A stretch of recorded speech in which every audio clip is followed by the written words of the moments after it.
I have been showing at Ho'omaluhia for the past 16 years, and it started off with the batiks, which were all florals, and it fit really well with the venue here. And as time went on, I started introducing some of the beach life, which was canoeing or surfing, and just to kind of accent the show.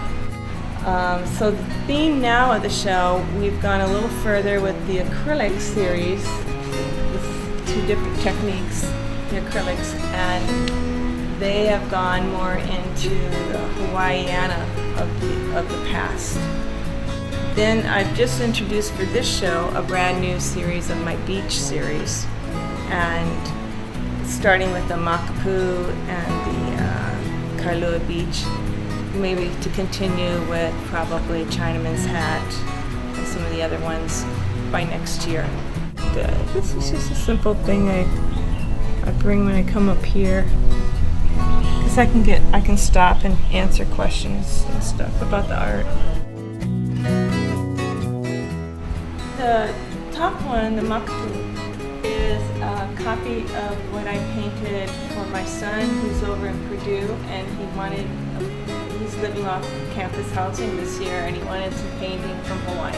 This one started with a photograph because I would have done Makapu with the lighthouse, and which is probably the more popular view, but my son wanted a specific image, so he took a camera and went down one day and shot all kinds of images that he wanted, and I did work from a photograph.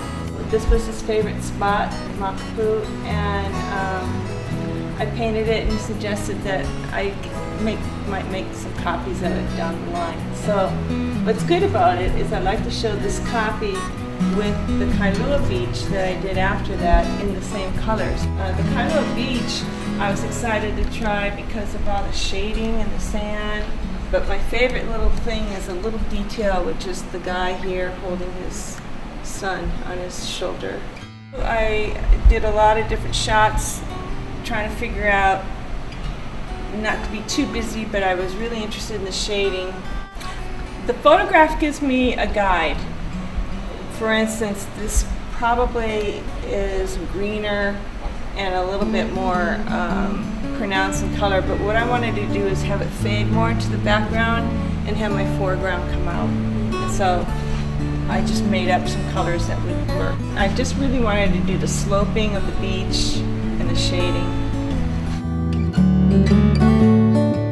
I started with the Retro series, and it was very well received. This made sense to keep it in neutral tones.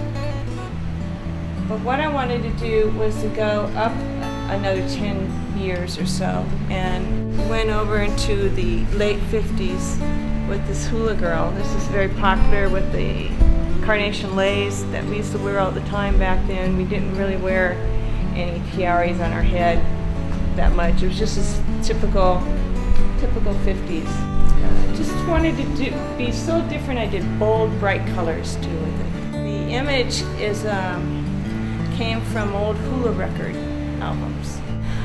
I want to talk about these retros that I introduced last year, and they're based on really well-known old photographs of the 30s, maybe the early 40s, maybe the early 20s, I don't know. But anyway, they're old photographs, and which I painted from gray tones to brown tones to give it a little bit of a multicolored look. These are actually all copies of them, which is how they're going to appear going forward with the Hilton Hawaiian Village. The Hilton Hawaiian Village, one of their towers, the Diamond Head Tower, is renovating, and each floor in the elevator area is going to have these reproductions.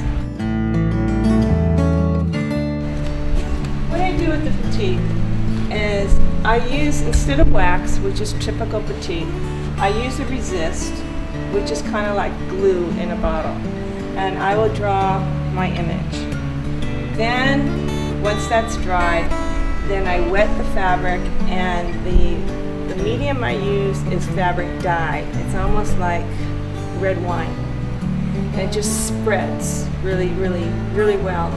I do a lot of pre-mixing different kind of colors together to get what I have, and I became a little bit more known of the unusual color schemes that I do. Once the entire design is done, the interesting thing is it's only a piece of muslin that's on a stretch frame.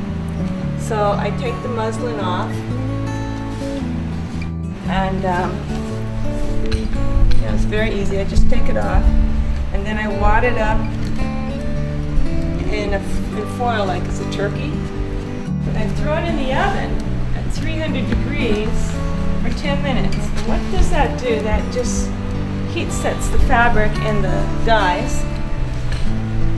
Afterwards, I take it out of the foil and I throw it in the wash machine, and the resist washes away and the dye stays.